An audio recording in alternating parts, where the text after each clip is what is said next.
Ce n'est pas un virus où je te touche, tu attrapes le virus, tu meurs. On n'est pas du tout là-dedans, on n'est pas dans un jeu vidéo, on n'est pas dans le film Contagion. On est sur un virus qui se rapproche plus du virus de la grippe ou de la gastro.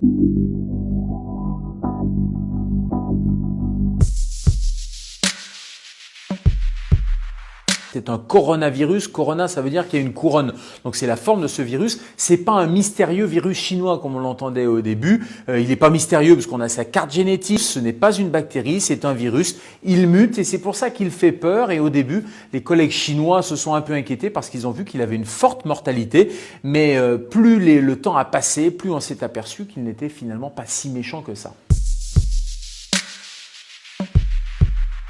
Au début, c'est un virus animal, il reste chez les animaux et puis parfois, à la faveur d'une mutation virale, il peut passer à l'être humain, surtout quand il y a une promiscuité. Et puis après, de l'homme à un autre être humain, c'est ce qu'on appelle la contamination interhumaine et c'est comme ça que les épidémies partent.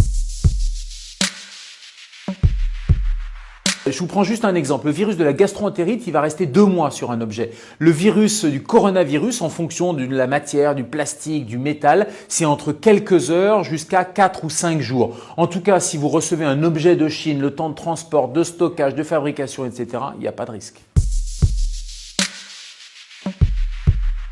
Non, je pense qu'il ne faut pas avoir peur, il ne faut surtout pas paniquer. Il y a un principe de précaution. Je trouve que là, il est un peu poussé à l'extrême. On a affolé les gens en donnant des chiffres de mortalité qui sont largement surestimés. Il faut simplement avoir des précautions raisonnables. Ce n'est pas un virus où je te touche, tu attrapes le virus, tu meurs. On n'est pas du tout là-dedans. On est sur un virus qui se rapproche plus du virus de la grippe ou de la gastro. Ce sont des barrières universelles. Qu'est-ce qu'on fait? On se lave les mains. C'est vraiment le premier conseil. On se lave les mains correctement pendant 30 secondes à l'eau et au savon. Quand vous-même vous êtes malade, il faut éviter d'aller postillonner à l'extérieur et donc vous allez mettre un petit masque chirurgical pour protéger les autres. Et puis après, il va falloir éviter les rassemblements, éviter d'aller visiter vos grands-parents parce que vous allez risquer de contaminer les gens les plus fragiles. Si vous n'êtes pas malade, il n'y a aucune utilité à avoir un masque. On peut décéder des complications directes du virus, ça donne des pneumonies. Comme pour la grippe, vous savez, la grippe, il y a 10 000 morts par an dans l'indifférence générale. Puis il y a des complications indirectes, on peut mourir de complications liées à l'alitement comme la phlébite embolie pulmonaire, liées à une complication nosocomiale. Compare autant avec la grippe et en même temps, il y a plein de gens qui disent c'est pas la grippe. C'est vrai que c'est pas la grippe, c'est pas la même famille, sauf qu'on le compare parce que les symptômes sont les mêmes. Vous avez le nez qui coule, un petit peu de fièvre, des douleurs musculaires et puis la mortalité, elle est finalement assez proche de celle de la grippe. La mortalité de la grippe, c'est 0,1%. Le coronavirus au début, c'était 10-15%. On est en train de revenir à des chiffres beaucoup plus raisonnables parce que les chiffres initiaux, c'était le début de l'épidémie, c'était en Chine avec des gens qui arrivaient à l'hôpital dans un état extrêmement grave. Mais maintenant, quand on fait des études en population générale, tous les gens qui sont contaminés et qui vont pas tous à l'hôpital, eh bien la mortalité elle est relativement faible, en tout cas largement inférieure à 1%.